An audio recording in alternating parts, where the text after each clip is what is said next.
안녕하세요, 블랙스완입니다. 자, 새해 첫 주가 지나갔는데요. 뉴욕 증시는 전반적으로 하락 추세를 면치 못한 한 주가 된 것 같습니다. 자, 연준의 조기 테이퍼링 이슈와 함께 첫 번째 금리 인상 시기도 기존 5, 6월보다 당겨진 3월경에 바로 시작될 가능성이 제기가 되면서 시장이 들썩이기도 했는데요.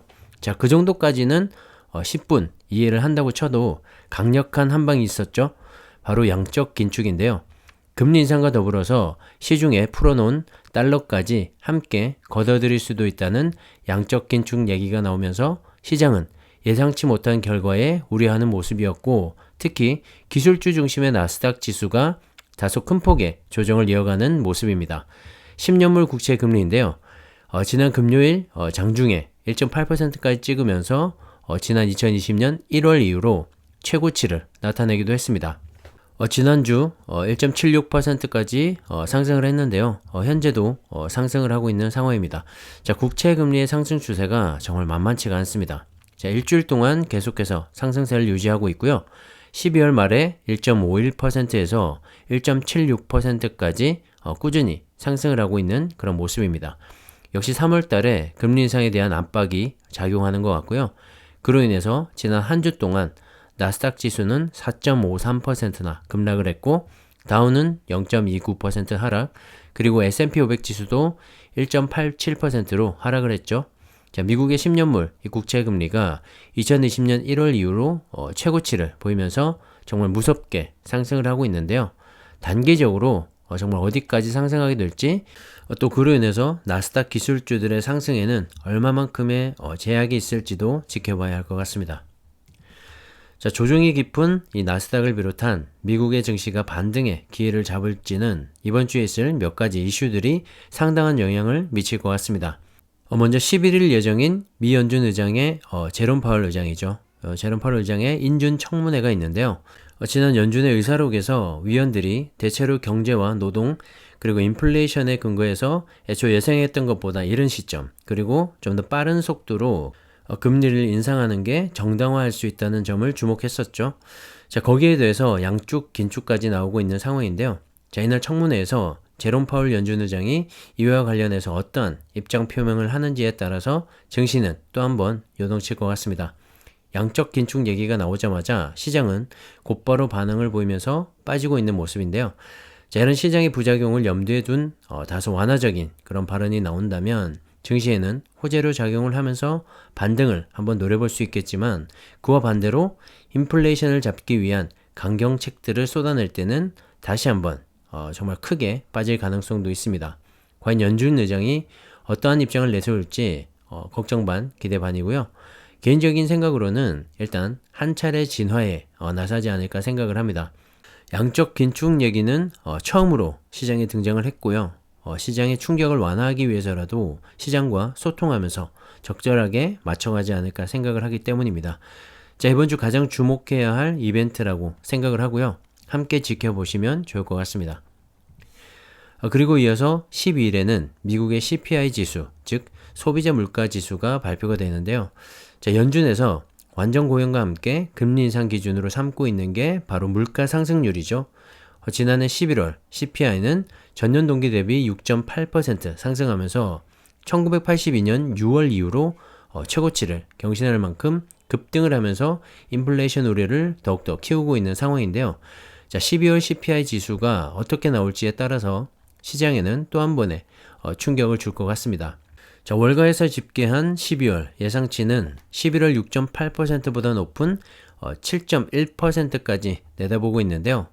자, 그만큼 인플레이션의 압박이 여전할 것으로 관측을 하고 있는 거죠. 만약에 시장의 예상치인 7.1%나 혹은 그보다 더 웃도는 수치가 나온다면 시장의 인플레이션 압박은 더욱더 거세지면서 연준에서 금리 인상뿐만 아니라 양적 긴축을 빠르게 단행할 것이다 라는 확신이 시장을 덮으면서 또 한 차례 쇼크가 발생할 가능성이 상당히 높습니다. 그만큼 이 변동성이 커지고 있는 상황이고요. 금리 인상이라는 것이 중장기적으로는 기업의 실적과 함께 호재로 작용을 할 수도 있겠지만 단기 악재나 쇼크는 불가피해 보입니다. 참고하시면서 이번 주 시장에 대응을 하시면 좋을 것 같고요. 공격적인 매매보다는 관망하면서 여유를 가지고 시장을 지켜보는 것도 괜찮을 것 같습니다. 자, 어차피 중장기 투자를 고려하고 계신다면 반드시 거쳐야 하는 과정이라고 생각을 하고요. 매도 시점이 개인마다 다를 수는 있겠지만 이런 과정들을 이겨내야지 또 큰 수익도 따라온다고 생각을 합니다. 참고하시고요. 자, 지난 한 주 동안 국채 금리의 상승으로 인해서 기술주들은 크게 떨어진 반면에 금융주들은 반대로 큰 폭의 상승이 있었습니다. 웰스파고는 한 주간 14%나 상승을 했고 뱅크 오브 아메리카도 10% 상승, 시티그룹도 9% 가까이 상승을 했죠. 신고가를 경신하면서 상승을 하기도 했는데요. 자, 이렇게 국채 금리의 상승 여파로 인해서 기준금리가 인상이 되면 금융주들의 마진이 좋아지겠죠? 선반영이 되고 있는 모습이고요. 반대로 기술주들은 위축이 되면서 지난 한 주 동안 테슬라가 3% 정도 빠졌고 구글도 5% 넘게 하락을 했죠. 그리고 어도비는 10%, 넷플릭스도 10%대로 하락을 했습니다. 자, 그 외에도 애플, 마이크로소프트, 엔비디아 등 팡주를 비롯한 반도체 역시 힘을 쓰지 못한 한 주였는데요. 자, 그로 인해서 나스닥 지수가 가장 큰 폭으로 하락을 한 거죠. S&P 500이 나스닥보다 안정적인 주가 흐름을 보이는 건 역시 시장 전체를 다 아우르고 있기 때문인 것 같습니다. 방금 말씀드렸던 금융주를 비롯한 기술주 등 시장 전체를 가져가고 있기 때문에 특정한 섹터가 빠지게 되면 또 다른 섹터에서는 오르기도 하죠. 그렇게 어느 정도 상쇄가 됩니다. 자, 그러면서 기술주 중심의 나스닥 지수보다 좀 더 안정적인 주가 방어력을 보여주고 있는 것 같고요. 작년 한 해 동안도 나스닥 지수의 상승률보다 더 높기도 했죠. 길게 늘려서 보면 그래도 나스닥 지수의 상승률이 S&P 500을 넘어서긴 합니다. 하지만 최근처럼 이렇게 변동성이 클 때는 S&P 500 지수의 안정성이 더더욱 돋보이는 것 같습니다. 그래서 그런지 워런 버핏도 자기가 죽고 나면 사회에 기부를 하고 난 다음 남은 돈은 S&P 500 지수에 투자하라고 유서에 써놓았죠. 그만큼 안정적으로 꾸준히 오를 수 있다는 얘기일 겁니다. 자, 우리가 투자하고 있는 타이거, 미국 S&P 500이나 미국 나스닥 100, 미국 테크탑 10, 그리고 미국 필라델피아 반도체 나스닥 등 이런 ETF 투자로 보다 안정적인 투자를 이어갈 수가 있을 것 같고요. 이런 지수보다 높은 수익을 기대하고 개별 종목에 투자를 하기도 하지만 지나고 보면 시장을 이기기 어려울 때가 많습니다. 게다가 개별 종목 하나하나의 실적이나 이슈들도 항상 체크하면서 투자를 해야 하기 때문에 신경도 훨씬 더 많이 쓰이겠죠. 특히 최근처럼 이렇게 변동성이 커질 때는 더욱더 그렇고요. 반면에 이런 지수 추종 ETF는 큰 수익은 아닐지라도 시장의 방향성이나 변동성에 있어서 보다 안정적으로 대응할 수 있기 때문에 중장기 투자 시에 역시 가장 좋은 투자처이지 않나 생각을 합니다. 최근에 2차전지 관련주들이 힘을 못 쓰고 있죠. 조정폭도 깊어지고 있고 시간도 꽤 길어지고 있습니다. 국내 2차전지들 뿐만 아니라 타이거, 차이나 전기차와 같은 중국에 투자하고 있는 2차전지 관련 ETF도 마찬가지인데요. 자, 개인 투자자분들이 많이들 투자하고 계시기 때문에 최근에 이런 주가 하락으로 꽤 힘든 시간을 보내고 계시지 않을까 생각을 합니다. 자, 큰 그림에서 보면 전기차와 2차전지 산업의 이 구조적인 성장에는 아무런 문제가 없고요. 다만 최근에 많이 올랐던 주가이기도 하고 2차전지 관련 대장주죠.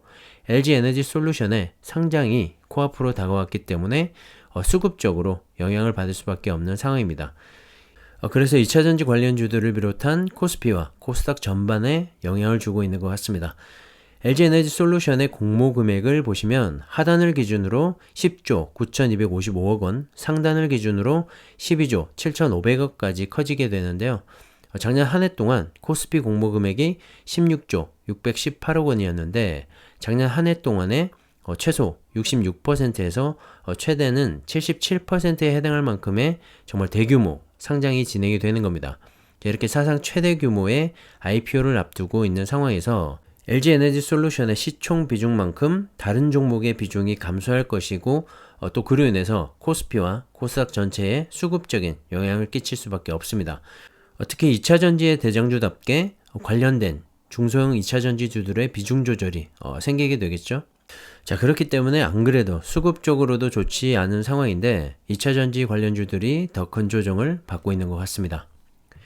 자, 이렇게 전례 없는 이 공모 규모에 따라서 증시 자금도 출렁이고 있고 LG 에너지 솔루션은 상장 이후에 파이낸셜 타임즈 스톡 익스체인지인 FTSE 지수와 모건 스탠리 캐피털 인터내셔널인 MSCI 그리고 코스피 200 등 주요 지수의 1분기 중에 조기 편입이 이루어질 가능성이 크죠.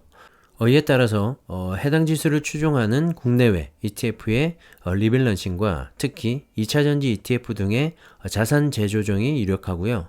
최근에 주가 조정과 외국인 기관의 매도세가 이어지고 있는 걸로 봐서는 이미 진행이 되고 있는 것 같습니다. 그리고 차이나 전기차 ETF와 같은 경우도 중국 내 여러 가지 문제들과 이슈로 인한 영향도 있겠지만 배터리 점유율 2위 기업의 상장이니만큼 글로벌 투자자들 역시 투자 비중을 조절할 수밖에 없을 테고요. 그로 인한 불가피한 주가 조정도 분명히 있을 수밖에 없다고 생각을 합니다. 자, 1월 27일 상장을 앞두고 있는데요. 일단 그때까지는 중국이든 한국이든 2차전지 관련주들의 주가 조정은 불가피해 보입니다.